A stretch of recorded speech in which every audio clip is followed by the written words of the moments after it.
अभिजित दिपके आणि या देशातल्या सर्व तरुणांचं आणि साहजिकच आहे त्यांना न घाबरता समर्थन देणाऱ्या त्यांच्या पालकांचं अभिनंदन करायचं आहे। कारण हा विषय केवळ एका राजीनाम्यापुरता मर्यादित नव्हता। या तरुणांनी देशाला भयाच्या छायेतनं बाहेर काढलेलं आहे। गेले 12 वर्ष जवळपास रोज काही ना काहीतरी दबाव देशाच्या जनतेवरती सरकारकडनं टाकला जात होता। मग ते नोटबंदी असेल, इतर काही गोष्टी असतील आणि जणू काही या देशामध्ये आता लोक शिल्लक राहिलेलीच नाही आहेत, ती सगळी झुरळं आहेत, याप्रमाणे हे सत्ताधारी वागत होते। आज मला तो एक डायलॉग आठवला, तो पिक्चर मधला कुठला होता ना, एक मच्छर साला आदमी को, यशवंत सिनेमाचा। हां, तसं एका झुरळाने हुकुमशहाला झुकवलेलं आहे। आणि ज्या तरुणांना झुरळ म्हटलं त्यांनी सुद्धा लक्षात ठेवलं पाहिजे की आपण केवळ खुर्चीत बसलाय म्हणून डोक्यात माज गेला असं वागू नका। देशातली युवा शक्ती ही जर का एकत्र आली तर काय करू शकते त्याची झलक आहे। मी आपल्यासमोर किंवा आम्ही सगळे आपल्यासमोर येण्यापूर्वी अभिजित दिपकेचं एक ट्विट पाहिलं आणि त्यांनी सांगितलं की आंदोलन अजूनही आम्ही मागे घेतलेलं नाही, कारण अजून 2 मागण्या त्यांच्या बाकी आहेत। महत्त्वाची मागणी होती ती धर्मेंद्र प्रधान यांच्या राजीनाम्याची। आता त्यांनी राजीनामा दिलाय का त्यांचा खातेबदल केलाय याच्यावरती अजून काही स्पष्टता नाही, पण त्यांनी राजीनाम्याचं पत्र हे सर्व माध्यमांसमोर दिलेलं आहे। आता हे झाल्यानंतर याविषयी जे प्रश्न निर्माण झालेले आहेत त्याचं पुढे काय होणार, कारण या आंदोलनाच्या दरम्यान भाजप सरकारचा एक बिभत्स भीषण गुन्हेगारी प्रवृत्तीचा चेहरा हा संपूर्ण जगासमोर आलेला आहे। ज्या पद्धतीने तरुणांवरती लाठ्या चालवल्या गेल्या, ज्या पद्धतीने तिथे आलेल्या युवतींवरती हात उचलला गेला। आम्ही जेव्हा गेलो होतो तेव्हा एक ती युवती अत्यंत व्यथित होऊन व्याकुळ होऊन सांगत होती तिच्या कपड्यांना सुद्धा हात घातला गेला। आता या पोलिसांवरती कोण गुन्हे दाखल करणार, आणि साध्या वेशामधले जे गुंड हे तिकडे घुसवले गेले होते यांना शोधून त्यांच्यावरती कारवाई करणार की नाही, आणि एकूणच या विद्यार्थ्यांवरती जर कुठेही जर गुन्हे दाखल केले गेले असतील तर हे मागे घेणार आहेत की नाही हे आता अमित शहानी सांगितलं पाहिजे।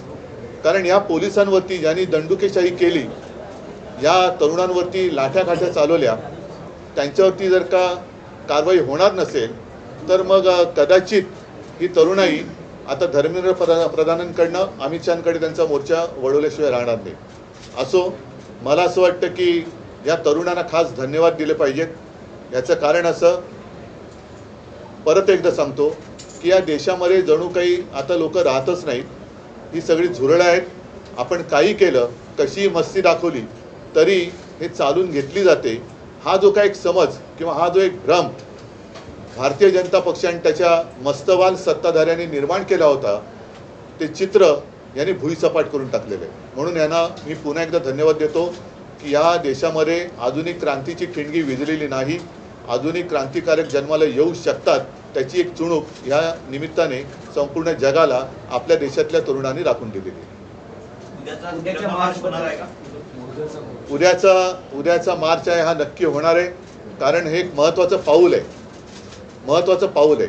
अनेक वर्षानंतर लोक आपल्या भावना व्यक्त करायला लागलेले आहेत आणि मी तमाम जनतेला आवाहन करतो, जसं काल सुद्धा आपण पाहिलं असाल की आम्ही असा विचार केला होता की उद्या जर का आम्ही मोर्चा काढतोय तर कालचा कार्यक्रम कशाला करायचा, पण हे जाहीर झाल्याबरोबर आदित्यला काय, अमितला काय, असंख्य लोकांनी संदेश पाठवले आणि सांगितले की नाही आम्ही उद्या पण येणार आणि रविवारी पण येणार। आता तर धर्मेंद्र प्रधान यांचा राजीनामा झालेला आहे, त्याच्यामुळे ही युवा शक्तीची ताकद ही मोठ्या प्रमाणावरती उद्या मुंबईतून तमाम जनतेला किंवा तमाम दुनियेला आपण दाखवली पाहिजे। म्हणून उद्याचा जो काही मोर्चा आहे त्या मोर्चाच्या ऐवजी आपण काय नेमकं करतो ते राज सांगेल, पण उद्याचा कार्यक्रम हा असाच राहील जसा पहिला ठरवला होता तसा। तिकडे जमू, पुढचं राज सांगेलच. पण या पुढच्या आंदोलनाची दिशा मी अभिजितला सांगणार आहे, कारण त्याच्याबरोबर मी फोन करण्याचा प्रयत्न करतोय. कदाचित तिथलं नेटवर्क जाम झालं असू शकेल. तिथे जामर लावलेत.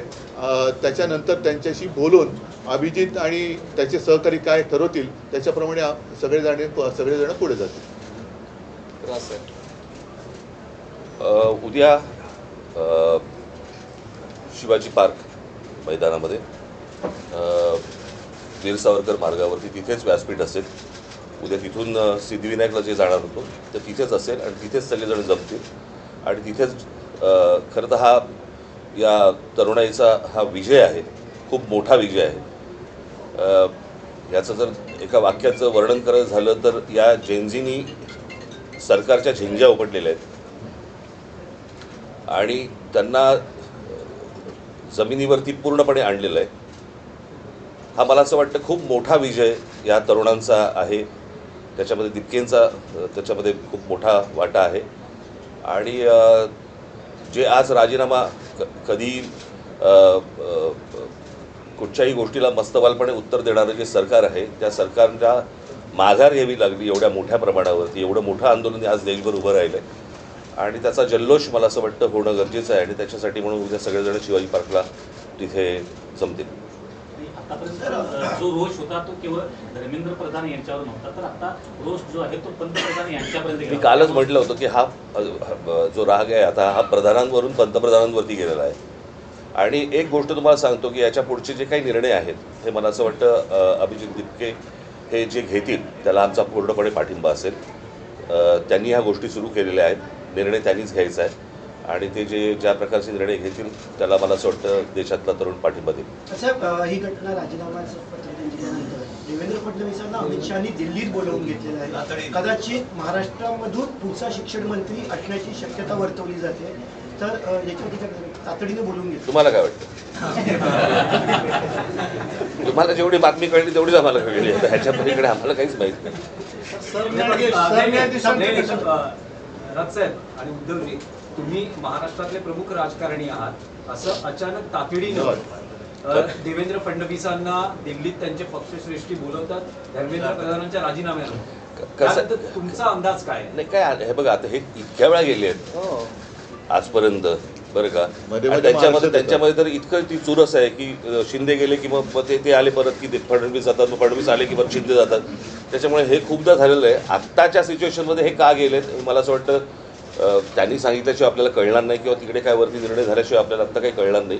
कारण जशी तुम्ही आत्ता बातमी ऐकली तशी आम्ही पण आत्ताच ऐकलेली आहे. त्याच्यामुळे आत्ता याच्यावरती आत्ता या क्षणाला काय बोलण्यात अर्थ नाही. मन की बात होणार असं काहीतरी म्हटलं जातं. मन की बात होणार असं म्हटलं जातं. खरं चला. सर, न्यायाधीशांचा कशा प्रकारे आभार मानाल, कारण त्यांच्या जे का सरन्यायाधीशांच्या जे का बोलण्यावरून हे सगळं उभं राहिलं त्यांचे नाही, सोनम वांगचूक यांना धन्यवाद आम्ही दिलेच आहेत. कारण मधल्या काळामध्ये ते स्वतः येऊन मला भेटूनही गेले होते. त्यांना तिथून त्यांचं अपहरण करण्याच्या 1-2 दिवस आधी मी त्यांच्याशी फोनवरून बोललो सुद्धा होतो. मी स्वतः त्यांना विनंती केली होती, पण सोनम वांगचूक त्यांच्या उपोषणावरती ठाम होते. 26 दिवस एका विषयासाठी उपोषण करणे ही साधी गोष्ट नाही आहे आणि ज्यांनी या युवकांच्या पाठी आपली शक्ती उभी केली त्या सगळ्यांना मी धन्यवाद देतो. आणि एक गोष्ट नक्की की आता यापुढे या देशात आपण हुकुमशाही करू शकत नाही, आणू शकत नाही, हे ह्या एका घटनेने अधोरेखित झालेलं आहे.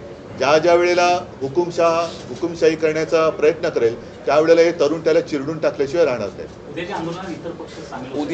उद्या जो आम्ही सगळेजण तिथे आहेत ते ह्या संपूर्ण तरुणांचं खऱ्या अर्थाने अभिनंदन करण्यासाठी म्हणून तो तिथे जल्लोष होईल.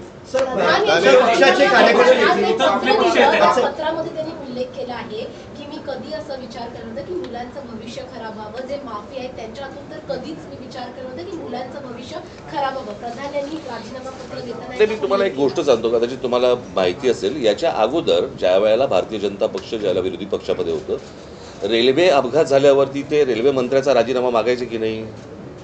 रेल्वे मंत्री बसला असायचा का ड्रायव्हिंग सीटवर? बरोबर की नाही? एक ड्रायव्हर असायचा ज्याच्या काहीतरी चुकीच्या गोष्टीमुळे रेल्वे अपघात व्हायचा आणि हे राजीनामा मागायचा रेल्वे मंत्र्याचा ना. त्याच्यामुळे त्यांच्या मनात काय आहे, ते शिक्षण मंत्री असताना किती वेळा नीटचा पेपर फुटला ह्याला काही महत्त्व आहे की नाही? ही पहिल्यांदा घडलेली गोष्ट नाही. आणि 21 मुलं आत्महत्या करतात, त्याचं पाप त्यांच्या डोक्यावर आहे. आज मी ज्या वेळेला तुम्हाला आठवत असेल, मला 16-17ची गोष्ट असेल ना, मी नरेंद्र मोदींशी मी फोनवरती बोललो होतो आणि फोनवरती बोलून मला असं वाटतं त्यावर पण प्रेस घेतली होती. त्यावेळेला मी सांगितलं होतं की मोदींना पण हे सांगितलं होतं, आज शेतकरी आत्महत्या करत आहेत, उद्या या पेपर फुटीमुळे विद्यार्थी आत्महत्या करतील. हे मी 2017-18ला बोललो होतो त्यावेळेला. आणि आज तीच परिस्थिती झालेली आहे. मला असं वाटतं या सगळ्या गोष्टींची जबाबदारी आता ऑस्ट्रेलियाच्या शिक्षण मंत्र्यांनी राजीनामा दिला, बरोबर आहे, त्यांच्या आधिपत्याखाली खाली असलेल्या कोणाची तरी त्यांनी त्यांच्याकडनं काहीतरी गुन्हा घडला आहे, परंतु जबाबदारी म्हणून त्यांनी शिक्षण मंत्र्यांनी राजीनामा दिला आहे. त्यांनी तेव्हाच द्यायला पाहिजे होता, इतका वेळ लावायची गरजच नव्हती. हे प्रकरण इतकं ताणलंच नसतं गेलं खरं तर. पण आम्हाला कोण काय करणार हे जे आहे हे या सर्व तरुणांनी सगळ्यांना रस्त्यावरती आणले. त्यात एक असं आहे की नरेंद्र मोदी ज्या समाज माध्यमांचा वापर करून नाही, 2014 दिनेश. सत्तेत आले, त्याच्यावरती त्याचंच माझं व्यंगचित्र होतं ना, परतीचा पाऊस. एकच नाही, सेकंद. पण यावेळेस इंस्टाग्राम सगळ्यात जास्त चर्चेत आहे. अहो, ही या नाही, मुलांना एक मिनिट. हे इंस्टाग्रामवरनंच मी काही प्रश्न हे मुद्दामून लिहून घेतले. हे आता शिक्षण मंत्री त्यांची जबाबदारी टाळण्याचा प्रयत्न करत होते.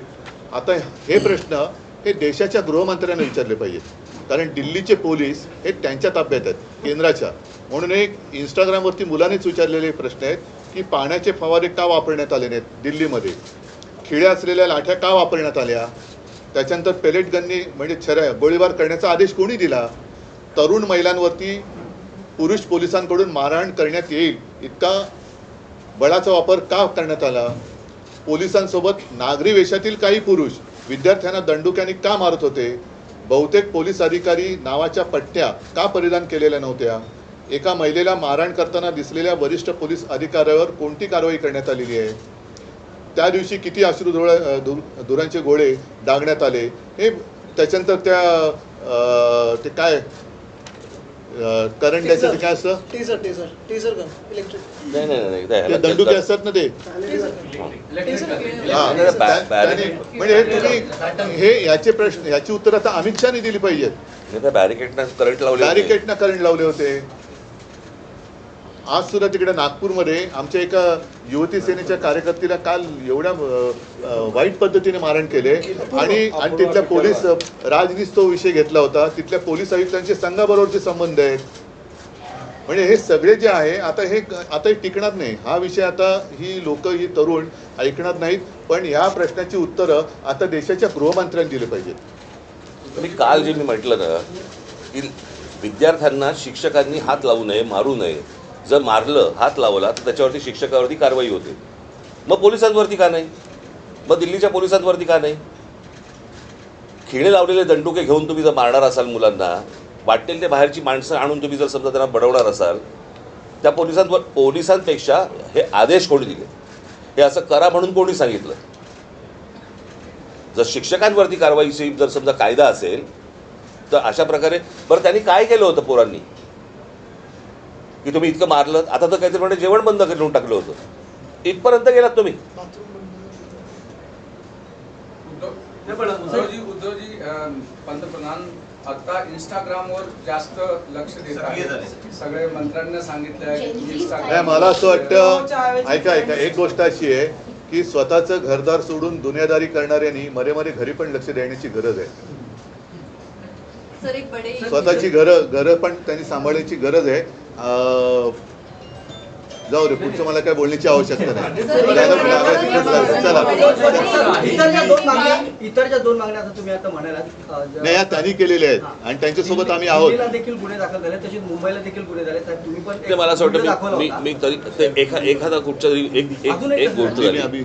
परंतु मी तुम्हाला एक गोष्ट सांगेन, मी मुंबई पोलीस आणि महाराष्ट्र पोलिसांचे मी आभार मानेन की त्यांनी उत्तम पद्धतीने संपूर्ण सिच्युएशन परिस्थिती हाताळलेली आहे. अशी कुठचीही परिस्थिती महाराष्ट्रामध्ये आज मुंबईत होत आहे, पुण्यामध्ये होत आहे किंवा इतरत्र कुठेही असा महाराष्ट्र पोलीस किंवा मुंबई पोलिसांकडनं गोष्ट झालेली नाही. मी खास करून त्यांचं अभिनंदन करेन की त्यांनी उत्तम प्रकारे त्यांची जबाबदारी पार पाडली.